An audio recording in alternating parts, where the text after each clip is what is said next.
Koramil 40102 di Kecamatan Babatoman, Kabupaten Musi Banyuasin, Sumatera Selatan menggelar kegiatan gerakan pangan murah yang bekerja sama Tentara Nasional Indonesia dengan Bulog bertempat di Kecamatan Babatoman.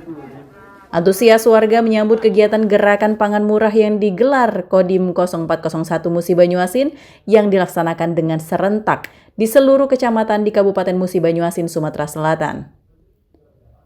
Penyaluran beras SPHP berkisar 7 ton sebanyak 1.400 karung di Makoramil 40102 Babatoman.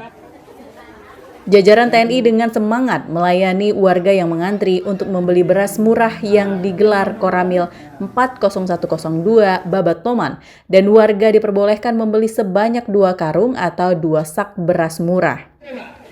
Sedikitnya 723 warga membeli beras murah yang telah disiapkan Koramil 40102 bersama dengan pihak Bulog regional.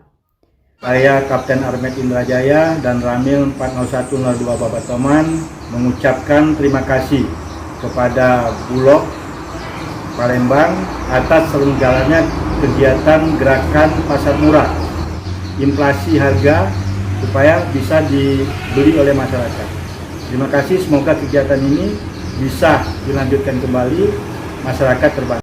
Program beras murah ini memanfaatkan stok cadangan beras pemerintah yang dikelola oleh Bulog dan harga tebus yang ditawarkan lebih rendah dari harga pasar, sehingga diharapkan dapat meringankan beban ekonomi masyarakat di tengah kenaikan harga kebutuhan pokok.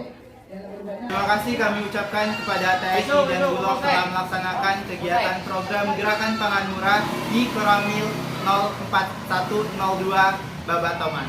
Kegiatan dipimpin langsung oleh Dan Ramil 40102 Babatoman hingga beras sebanyak 1.400 karung atau sak ludes dibeli warga.